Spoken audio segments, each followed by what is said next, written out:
Keith. Yeah, Keith's right. We've known each other for over 50 years probably. Wow. But I did make it a condition before I spoke before you that he shut his mouth about some of the things he knows about. But I have to say, I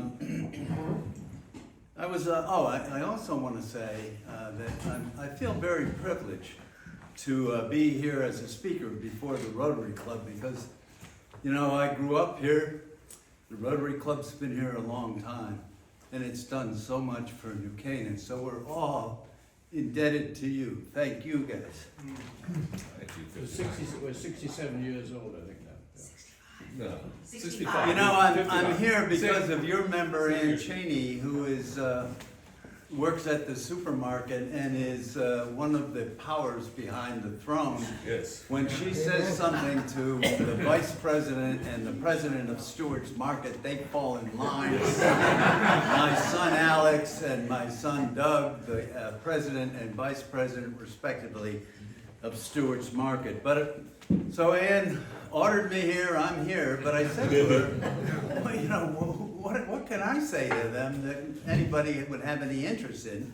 And so she said, maybe speak a little bit about what it was like to grow up in New Canaan back in those 1950s, and then maybe a little bit of the history of of the Stewart's Market, or not really history so much as some notes about them. So here I go. I first want to give a little background of New Canaan that I'm particularly proud of.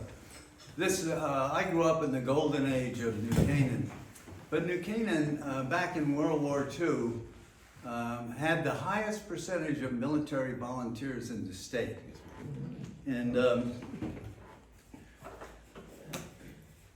But World War II changed New Canaan so much. You know, it was just a tiny little town, townies and stuff, and then World War II came, and so much of the youth of New Canaan was torn out to go and fight Hitler and Mussolini and Emperor Hirohito across the country. And so when they came back, it had changed them. They were likely to have some kind of mundane life, but they all were hardened by the war and by each other's experience. And back then, when in 1945, 1950, in the early 50s, it was all my friends and all the acquaintances there were none of them that had divorced parents. There was always the mother at home working and the father coming in to pay the price, I guess. But also back then, around that age, was, after World War II, when you think about it, all across the country, all these veterans were coming back who grew up in Iowa and all these places, but who were top officers and top people, the best, the creme de la creme. And so many of them came to New York City to really find out who they were and to get to the top of things. But so many of them wanted to live in a small town and raise their kids. So they came to New Canaan.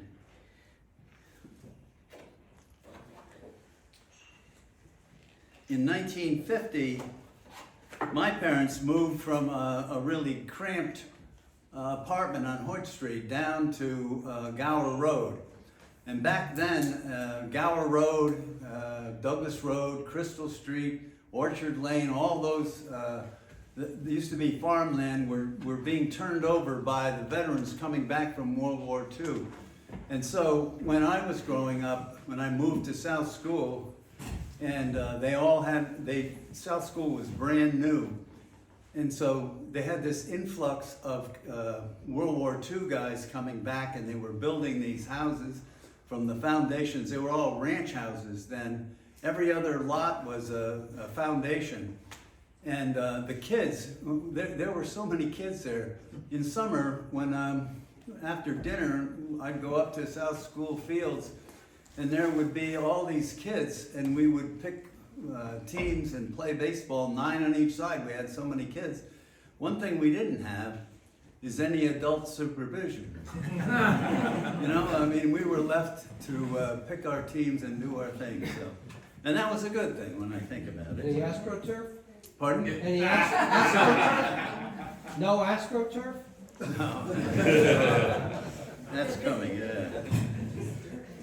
You know, but it was funny because all those years I bemoaned the fact that I was the world's worst athlete. Every day I would go out my back door and there would be, I had like 7 friends in the neighborhood, and that we would pick up football in the backyard or whatever it was. And so I thought I was the worst, but of those 7, it was kind of amazing. One of them was Peter Devenir. He was the class athlete of the year in my senior year, and he got a full scholarship to the University of South Carolina.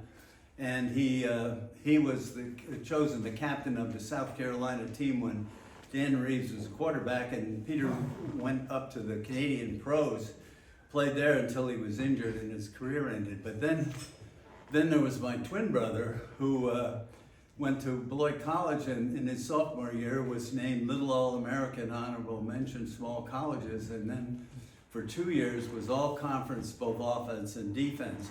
Then you had the Wood boys. Tom Wood was the quarterback on our state championship football team, and then he starred in all sports, and he went to University of North Carolina and was redshirted. His brother, Gordon, another of the 7, Gordon was the class co-best athlete in the class behind me. Gordon got a full scholarship on basketball at the University of North Carolina. And the other co-best was Gary Liberatore, a legend in town. Gary still holds the New England collegiate record for most scores in a season. It was over 3,000. So, and then there was Jay Jordan, who set a javelin record in Lawrenceville and captained 2 teams, and then came back to New Canaan and played forward on the runner-up state champion basketball team. And Alex Reed, who played on the basketball team and then starred at baseball. One time, Alex pitched against Stanford 14 innings in a row.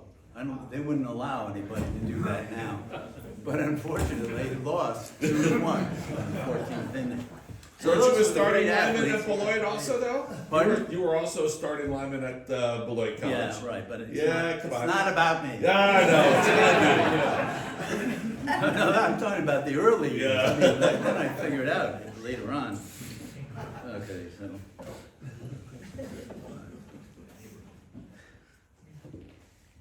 Now, some of those, okay.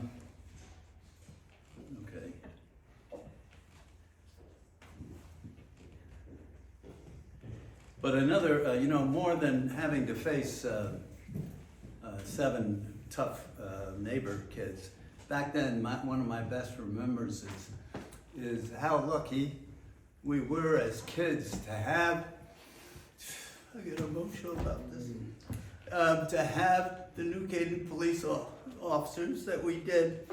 One of them, one classmate is right over there, 91-year-old Barbara Appy. Her class was a state championship baseball team.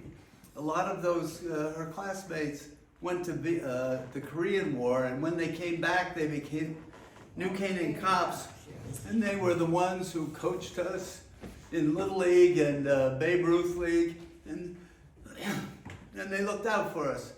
So we had all these people coming back. They were so interested in education, so they started up South School, and as I say, I moved up there. All the friends were there.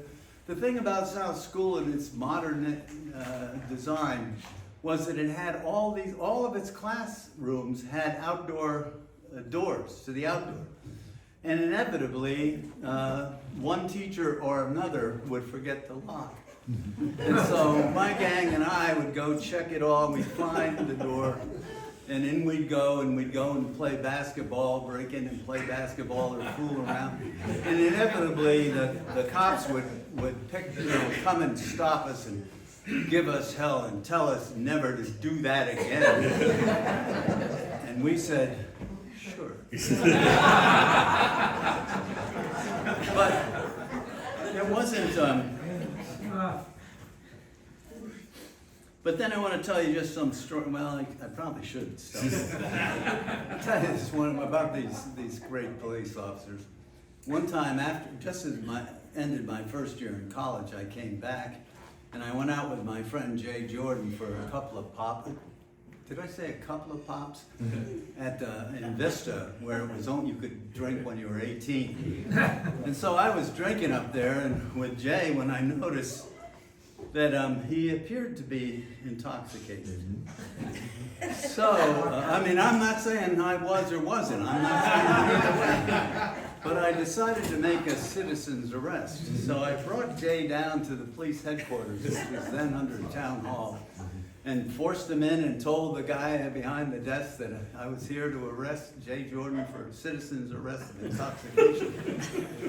Well, that desk sergeant didn't seem to be too impressed. He went off to get a coffee or something, so I grabbed the mic and I called all cars in. Just a citizen thing. And you know, it was remarkable because Jay wasn't arrested, and neither was I. That's why I say they're great cops. But then another time, I was down on the back of the Harley Davidson belonging to Billy Chafee in the middle of Stanford on a Saturday night in one summer and during the college years. And all of a sudden, you know, so Billy stops right in the center of it. There's the stoplights and everything. He stops his Harley. So I just tried to adjust. Right when he took off, boom, he takes off down, leaving me in the middle of the intersection at night, and there's a cop on the corner. So the cop whistles Billy over, and the next thing I know, we're both sitting in the Stanford police station in cuffs. And all of a sudden, this cop comes out, he uncuffs us, tells us to go home, and hands us a Coke. He said, I called New Canaan police. They said, Cookie said, you guys are great guys, buy you a Coke, let you go. That was the cops back then. But then, you know, just to give you, I'm gonna fast forward just quickly 15 years because I was returned to town and I was on the town council, and Dave Rucci's father, Joe, was the chairman, and he made me chairman of the Municipal Services Committee. And so while I was there, this sounds ridiculous, but it was in the old town hall, and I'm running a municipal services meeting. It's packed. There's 100 people there. And the topic was whether the town was going to spend $67,000 to create a dog pound at the town dump. Big item, very important, but I swear it was packed. So I'm running the meeting, and all of a sudden the back door opens, and in comes Patrolman George Cogswell, who I knew well, and who was the town dog catcher. And he goes, I'm right in the middle. So I pointed at the chief of police. So I pointed at the first selectman, Harry Noble. So then I pointed at Chairman Joe Rucci. So finally I said, he goes, so I go, what's the thing? So I recess the meeting. I walk around to the back and I go, George, what's the problem? What are you? He said, I'm issuing you a summons for allowing your dog to roam. He said, George, how can I allow my dog to roam? I'm running the meeting. I said, where is the dog? And George snaps at me. Well, I can tell you he's not in the dog pound. You haven't voted for that yet. So he says, he's outside in my pickup truck. I said, what happened, George? And I had a white German Shepherd. He said, well, there's a thunderstorm out there, and your dog ran next door, jumped in the neighbor's Mercedes, and when they came out to go to the movies, he was growling at him. but listen to this, you know, this is back. So that 2 days later, I'm still puzzled about how that happened, right? And the New Canaan Advertiser came out on Thursday, and I opened it up. There's the front page.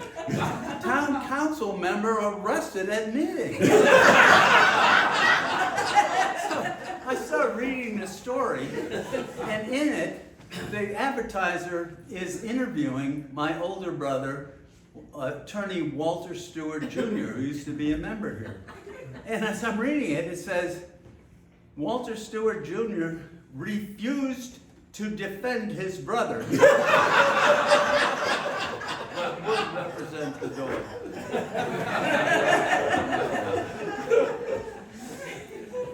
So that was it back then. Let me see what else we got. Oh, but then I want to give you two real quick flavors of New Canaan back then when I thought about it in preparation for this. One of them was when I was 8 or 9 years old, my twin brother and I used to go down with two of the Wood boys and their father to this field off of Brushy Ridge, where they had this big tower, and we would crawl up the tower. I should have been in a cell tower. That would save a lot of problems. We would crawl up the tower and spend the night there with our binoculars looking out for Russian warships that were about to drop the nuclear bomb. And then just to create hysteria among kids, you know, when you were in elementary school, they would take you out into the hallway and tell you to put your head between your knees in case there's a bomb, a nuclear bomb, you could survive. I think.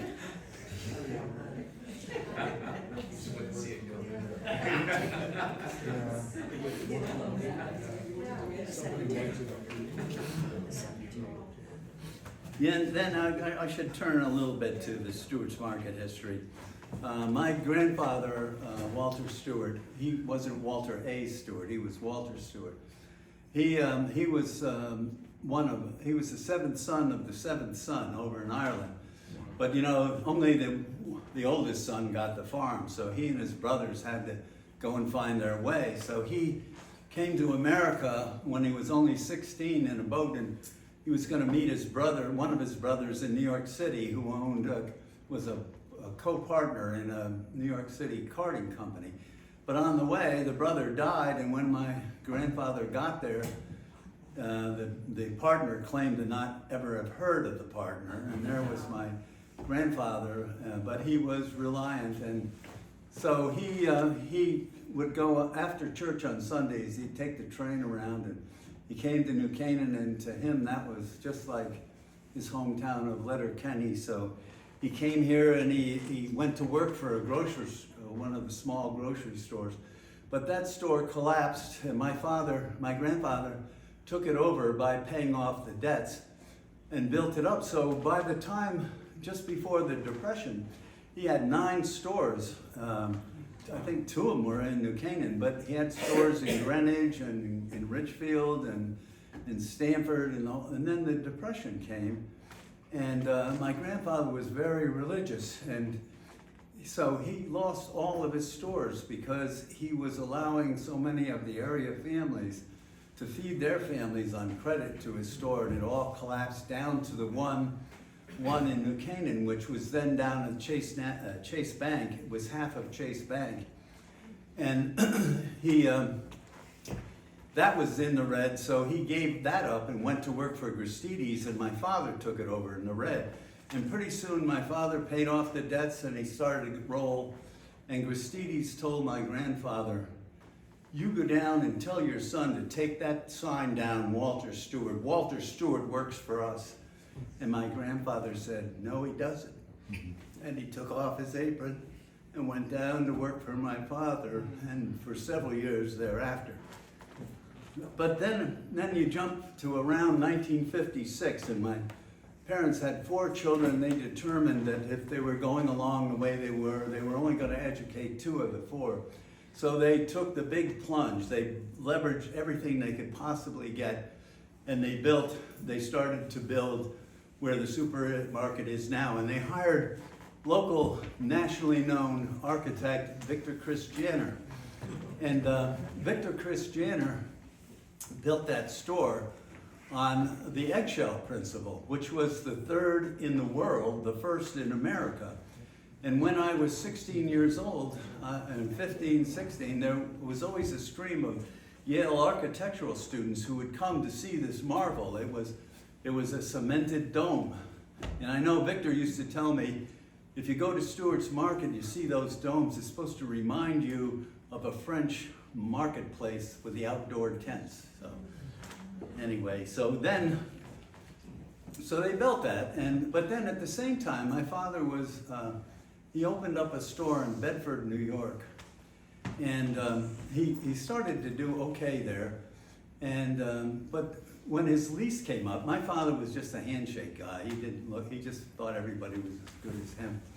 And the 6-month period in which you could re-up went by, and his general manager and the owner told him, Walter, you're through. We're not renewing the lease. You're gonna have to sell your fixtures at a song to the general manager. We're opening up, you're out. So my father went around the corner and kept in business and ran them out of business. And then one time I went down to Stanford with my mother to pick up a sports jacket for my junior prom. And on the way back, I remember saying to her, Mom, what was that guy doing, the salesman? I've never seen anybody so obsequious and fawning. And she said, well, that is the guy who tried to bankrupt your father. He was the general manager. And he couldn't get a job, and he kept trying, and then out of desperation, he gave your father as a reference, and your father gave him a glowing reference. He got this job, and your father never mentioned his underhandedness or whatever. So that was a little bit about my father, but also I gotta tell you at least one other one. So it's not easy to run a supermarket. I think Doug is beginning to understand this fully.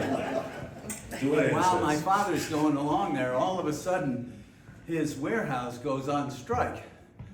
And that means the end of his store, because he won't have any merchandise. So he immediately, it was in Windsor Locks, he immediately went up to Windsor Locks, learned how to operate that pallet, and learned how to drive an 18-wheeler. So my sister was telling me, so one time he took her up, and so he gets in the 18-wheeler and they're driving down, and all of a sudden the Union goons are slurring in and out and driving up and down, and she was scared to hell.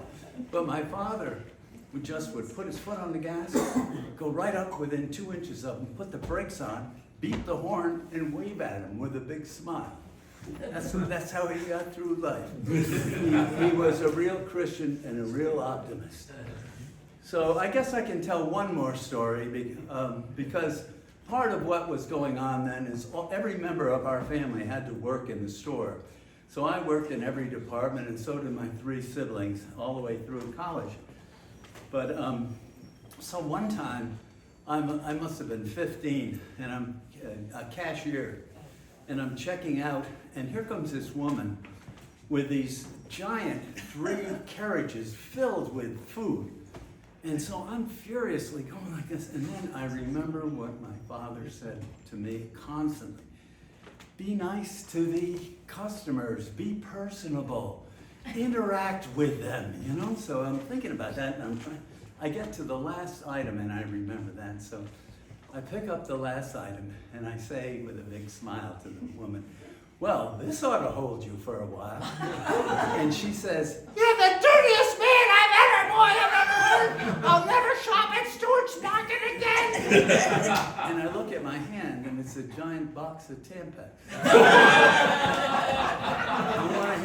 You want to see a boy get purple.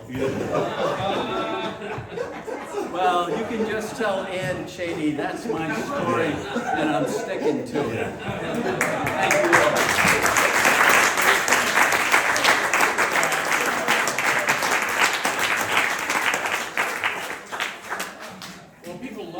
Love to follow up and ask you questions. Questions. Questions. So May 23rd, Thursday, May 23rd, I think this is right. That's right. We're going to need, you're our guest, please come, because we're going to need a lot of help. We're going to have Hobbsy and Rucci back, and we need to think of nice things to say about it. And so we need all the help we can get with people trying to come up with some nice things to say about those 2 guys. Yeah, those guys are great. All right, May 23rd. And that was one of the happiest things I realized when I was invited here, is that my older brother Walter wasn't here, who used to be a member of the Rotary. I want to find out from Hobbs and Rucci what happened to him, because my brother used to come here with a few pops under his belt and ridicule the speaker. So hang So, Mr. Stewart, that was great. Skip's never telling us. That's what he says. Have you given this talk to the police station? I really think you should. They'd love it. Yeah. So Dick, did you approve the dog compound that The night? pound? Oh, what, I look stupid? Richard, can I say something on your behalf? Sure, yeah. My Since brothers I've are known him gone. since he was born. Every person that you talked about, I knew, and George Cogswell was one of my best friends. And he did have a firm thing with dogs. I mean, he loved animals. And by the way, speaking of George Cogswell, the fishing derby is actually named for him, Yes. which is Saturday, April 20. Right. You don't need to have a rod. I mean, if you have kids, grandkids, Saturday, April 20. Just throw out there for the fish at Mill Pond, not Mead Park, Mill Pond, 106 and 123. All right, well, thank you all. Wait.